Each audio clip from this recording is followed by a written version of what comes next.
Good evening, everyone. I'm Nick Lefebvre. Juliet has the night off. It has been and continues to be a dramatic night of weather in West Michigan. Two separate tornado warnings just a few hours apart, and tens of thousands of people are now without power. That first tornado warning was in Newaygo in Mecosta counties in the 5 o'clock hour. We've seen trees uprooted, power lines knocked down. The second, more severe cell triggered a tornado warning for Kent and Ionia counties. That is where we've seen the lion's share of the damage. Before we get to those details, however, I want to bring in meteorologist Laura Hartman, who has put on a master's class of storm coverage this evening. Laura, for the folks at home, can they sleep easy in their beds tonight and not their basements? Well, Nick, I think for most of us, the threat is over. We have seen that severe thunderstorm watch wrap up at 11, just as we expected that to expire. So while we are still seeing some thunderstorm activity in the area, nothing is severe. And what we're watching is that line off to our west. But what I think will actually happen with this one, as it gets closer to our overworked atmosphere, I think it's going to fall apart, really staying to the other side of the lake. So not seeing too much of a threat from that. Most of us just seeing light rain showers, maybe occasional heavy showers too. Off to the south, we've seen south of Battle Creek, that line of thunderstorms kind of push through. So that's the end of what we have seen. I do want to bring you back a few hours though earlier to really what was quite an impressive possibly tornado. We don't know that yet, but we will see confirmation, I think, within the next 24 hours, probably sooner than that. But here's a look at the radar from 7:48 p.m. as this line of storms was rolling through Grand Rapids and through Kent County, and we see that really rolls through. What you're seeing is some of those deep reds, even those gray colors, just very heavy rain coming through in the radar. That doesn't tell us much alone. But I want to show you a look inside a little bit closer to the ground at that same time. This is our wind speed. So what you're seeing here is those light colors, those very bright greens.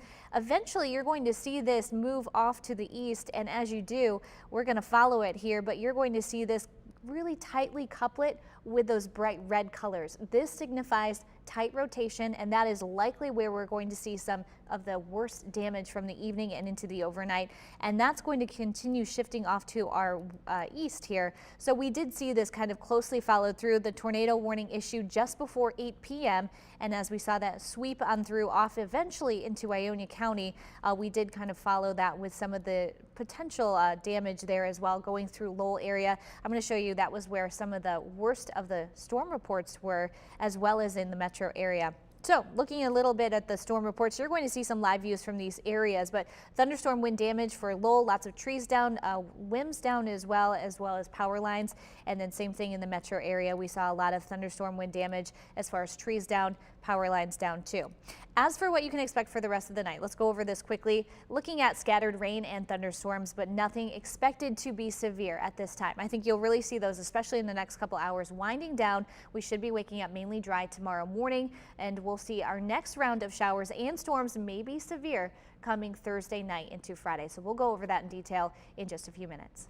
All right, Laura, thank you again so very much. As mentioned previous, the first tornado warning was for Newaygo and into Mecosta County.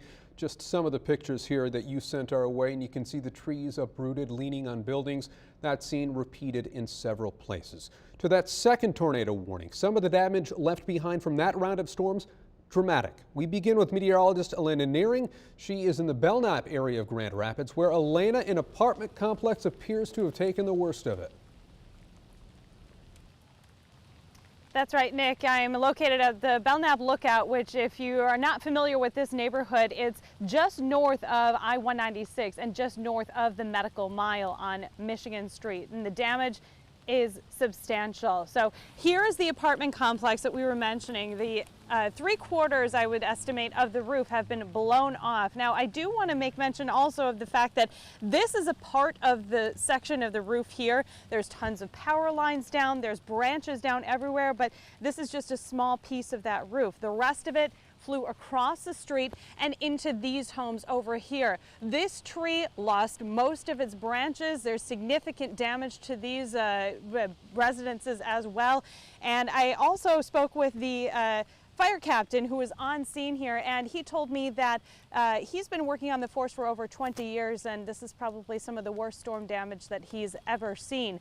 Thankfully, incredibly, no injuries or fatalities were reported in this area. So that means that the word got out. People were seeking shelter. They were in a safe place. It's so imperative to be what we call weather aware. The scene is wet, it's messy, and we have a lot of cleanup to do in the Belknap lookout area. And again, there's going to be a lot more reports of damage across the region. As far as the wetness is concerned, the rain keeps coming down, but it's not nearly as heavy as it was earlier. In addition to that, again, down power lines, a major issue too. The power is out. It looks like a war zone here in the Belknap lookout area, and with no lights on, it's a little bit of an eerie scene as well. But the power is going to be restored eventually, and when that does happen, all of these down power lines are going to be live, so you want to stay clear of them and take your time as you work on the cleanup efforts as well. So we're going to be continuing to monitor the cleanup efforts here on scene and across all of West Michigan. For now, I'm meteorologist Elena Nearing reporting from the Belknap lookout. I'll send it back to you in the studio. Elena, thank you, and underscoring what she said, no injuries that we've heard of so far, which is fantastic. We go now to 13's Kylie Ambush. She's on the southeast side of Grand Rapids. Kylie, what do you know? Hi, Nick. Yeah, we are here on the corner of Madison and Oakdale, where really the effects of these storms are speaking for themselves. Let's take a look at these two buildings over here. We've got a 2-story on our left, a 1-story on our right, and as you can just see from this shot, substantial damage to both. Let's walk through some of that right now. Starting with our left side building, you can see a brief outline towards the top of where that 2nd story used to be, but really it's only an outline. Everything else that used to be a part of this is now lying on the pavement as debris. So if you take a look down there, you see everything from metal to plywood. We've got bricks, even a cement sign that looks to read Houseman. And as we look over now, right side to our 1-story building, we do know that this houses the Lighthouse Communities Organization, and you can see just as much damage done to this building as well. It looks like there are some remnants on its roof from where the storm really hit, but that big visual here is really coming in on that awning where it looks like all that debris, those bricks, just fell right through onto the pavement. And I'm not kidding you guys, let's take a look, because debris really covers this sidewalk from one side of the building to the other. Now luckily, Grand Rapids Fire Department was here earlier and they did block off the area, so no one's going to be stepping in any of that or getting injured. And this roadway, as you can see, is still open. But just a final note, because on my way here I did see quite a few stoplights that were out of power. So if you do have to be on the road tonight, just a reminder to take it slow, pay attention, and police say treat any of those downed stoplights as just a 4-way stop. Nick. Good advice as always, Kylie. Thank you. For a few brief moments, some thought there was a structure fire on the west side near Bridge Street Market. Thankfully, that was not the case, and commerce will continue there tomorrow. It was a blown transformer, catching so many eyes and cell phone attention. We don't yet know if it was a lightning strike, but no surprise if it turns out to be the case. Out east we go now to Ada, where the second tornado warning seemed to center itself a bit. 13's Phil Dawson is now there. Phil, and how is that area doing now nearly 3 hours since the tornado warning expired? Well, the cleanup is certainly underway out here. I'm on Dogwood Avenue Northeast, where you may see a truck blocking the road down there. This is the end of the line as far as I can go. There are lots of, here's a DTE electric vehicle passing me by. There are lots of trees down. It looks like they've been working their way down there because there are limbs along the side of the road. As you drive into Ada, it's an interesting contrast. You have power out, lights out, stoplights out, very dark, very black, random limbs on the road, branches mostly, not exactly limbs. Deep puddles of dark water that you can hydroplane on because you can't see them. And then as you get downtown near the Amway headquarters, the power's back on. It's business as usual. And then out here on Dogwood near Conservation, it's always very dark. There are no street lights. I can't tell if the people have power here or not, but I do know that the road is blocked and DTE is on the scene, presumably to restore power to people who have no electricity.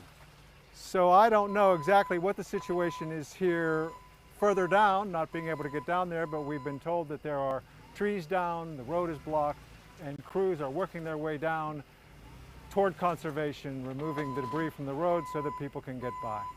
Back to you. All right, Phil, thank you. And you segue perfectly for me because many of you at home may be watching us on phones and iPads because you don't have power. In fact, currently, there are tens of thousands, more than 30,000 that are in the dark in West Michigan. We have the latest outage map from Consumers Energy. Most of those, you can see, are right through the heart of Grand Rapids. And we are joined now on the phone by Consumers Representative Brian Wheeler. Brian, enormous thanks for taking time out for us tonight. First question, do you expect the number of outages to go up from where we're at right now? Well, at this point, we're really watching the weather just like everybody else is, and I'm encouraged that perhaps we've seen the worst of it. But there could be additional outages overnight. At the same time, our crews are starting their work right now to start getting power back on. And when you talk about that, we're already seeing some progress there. I saw actually one tweet from consumers telling someone in the Byron Center area they may have power back by midnight. Someone here in the newsroom said their house may have power back by the end of our broadcast. Do you have any sort of ballpark idea when the bulk of people may be able to turn their air conditioners back on again? Exactly, and you have turned to our outage map for good information there. That's going to be a great resource for people to look at using their phones or however they can get online. We think that power restoration is going to continue until Friday. So some people will be waiting until Friday to get their full power back on.